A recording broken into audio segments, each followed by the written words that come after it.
Hello, my name is Bekon, and today we're gonna look at few hands played by Daniel Negreanu in 250k buy-in tournament during World Series of Poker. All hands come from his vlog that I highly recommend. If you don't follow it already, I'll leave the link for you in the description below. Daniel has this segment where he talks about mistakes he made, called OOPSie meter. But even at first glance, something is wrong with it. After 27 days of WSOP and probably around 50 tournaments played, his count shows only 7 mistakes. Of course, poker is so hard that it's impossible to play that many events almost perfectly. Today we're gonna take a look at his hand breakdowns and compare it to solver lines. Maybe we'll find some more oopsies than Daniel could. Let's go. I've been limping, I've been pimping, I've been doing all kinds of different things. But in this hand, from under the gun 1, at 5 and 10,000, I make it 25,000 with the ace king, ace of diamonds, king of hearts. Sean Winter, couple seats over, in middle position, he calls. Okay, so far so good. On the right you can see opening range of D-necks, and on the left there is calling range of his opponent. Flop is 7-3 deuce, 2 clubs and a spade. I check. Flop isn't very good for open raiser because he has a lot of not connected overcards. He can basically check his whole range in that spot. He bets 27k, I call. After a check, we see a small bet from Sean Winter, and all ace-king combinations are going to continue. It's worth to mention that with ace of clubs, we should raise that bet most of the time. Turn is the 5 of spades. I check, he goes 80k, okay? Now, I still looks like I can hit an ace, king, 4, or a spade, or ace, king, or a 4 here. And I'm also ahead a lot if he's just got some sort of like suited broadways that have a flush draw and things like that. So we call the 80. After 5 on the turn, when we face a bigger bet from our opponent, it's time to say goodbye to our hand. As we can see, all ace-king without a club are pure folds already, so it's first oopsie in that hand. If we don't give up ace-king here, what are we even folding? River's a deuce, pairs the board, I check, he bets 350. Now when I'm looking at his value range, I don't think he ever is going to show up with 8s, 9s, 10s, or jacks here. Because he's too worried I have aces, kings, and queens. That's correct assessment. Solver wants to bet all hands mentioned here, but using smaller sizing. So my hand, ace, king, kings, ace, king, it's basically the same, okay, in terms of, being a bluff catcher. And I don't block either of the flush draws. There's two flush draws. So again, and his value is very, very thin. He has ace 4 suited. That's it, 4 combos of that. Or no, with 3, because I have the ace of diamonds. He's got ace 4, like 3 combos of that. He's got 3 combos of 7-7, 3 combos of 5-5. Not that much value. So for 320, I think this is a must call. I do call. And he had pocket 5s, so we lost that one. Okay. Daniel is also right saying that opponent's value range here is pretty tight, mostly straights and full houses. But he never thinks about how many bluffs are there, and that bluffing range is even tighter. If we take all hands Daniel mentions for value, it's already 13 combinations. Solver also bets all queens with that sizing, so we could add another 6. And where are bluffs? Solver finds them in 2 best combos of ace-queen off, 1 combo of king-queen off. Even if Daniel counts on Sean to bet all his busted Broadway flush draws, it adds up to just 8 combos of hands. And it's still very optimistic. Solver bluffs here with that sizing with total 5 combinations of hands.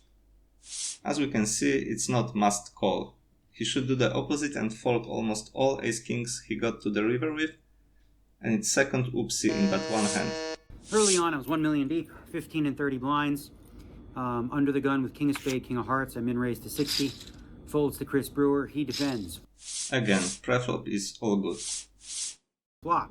King 8-5, 2 clubs and a spade, pretty good for us. He checks, I bet 45,000, really hoping for he check raises here with some sort of draw or a bluff. But he just calls. It's a board where we could use mostly bigger c-bet sizing. Kings want to bet 2/3 of the pot most of the time. But smaller sizing is there, so we won't call it an oopsie yet. Turns the jack of spades now. He checks, I go a little bigger this time, I go 175, put a price to the draws that he may have, and he calls. Turn is okay, nothing to add here. So now the river's the 9 of spades, he checks. This is where things get interesting. You have to think about what's the value range that he calls with. All the sets that he has check raise the turn, so he doesn't have any of that. Very unlikely he has any 2 pair hands as well. So what does that leave? That leaves like 6-7, queen 10 of clubs, which is a straight.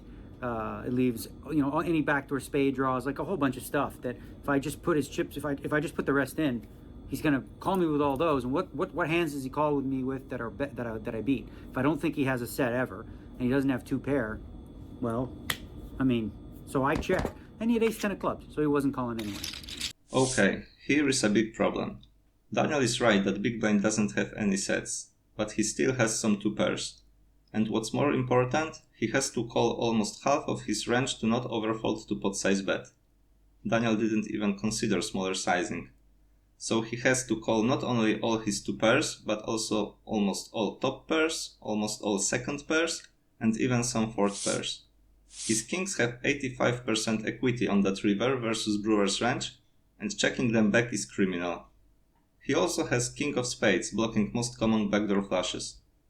Another point is that many flushes check raises on flop or turn, or donk bets the river, so I think he's a bit too scared of just few combos that could beat him here. Another big oopsie. Min raise cut off. This time I got like 1.3 with ace-9 of hearts. Espen Jorstad calls in the big. So far, Daniel's pre-flop game is perfect. Comes 10-9, 4-2 clubs. Check, check. Solver wants to bet with whole range on that flop, using mostly half pot sizing. First oopsie. Turn is a 4. Check. I decide to check back with the 9. I've got great showdown value. I can pick up some bluffs on the river. On that turn, if we somehow didn't bet our ace-9 suited on the flop, it's mandatory bet on the turn. Second oopsie. And the river's a 6, and he bets 40, and I'm pretty sure he hit a 6 here. Question is this like too thin to raise? I really, the thing is, my instinct says I have the best hand. I should just raise and try to get paid a little bit here. But, you know, he can have a 10 here. He can have a 4 and just bet small, trying to get ace high to call. I just call. He has king 6. Good read that he has 6 most of the time, so why not raise? Solver wants to raise all good 9s for value. Third oopsie in our third hand. I raise with the ace of clubs, king of hearts to 80k under the gun. Sean Winter 2 seats over again. Big chip leader right now, makes it 240. Folds around to us, this is where we just get it in, right? No, didn't. I called instead. As we can see, ace-king should be 4-betting either with smaller sizing or just going all in. There is some small amount of calling, but knowing Daniel, he just calls here almost always, and that is an oopsie. Flop is king 8-7 2 clubs. I check, he checks. On the flop, we have an oopsie from Sean Winter. This is board he should be betting almost always. Turns a jack, and in my whole, everything inside me says he just made 3 jacks. He bets 340, I call. On the turn, ace-king with ace of clubs is always check raising, so this is another oopsie. River's a 6, I check. Most of other ace-kings prefer to bet themselves on the river, so we could add third oopsie to that hand.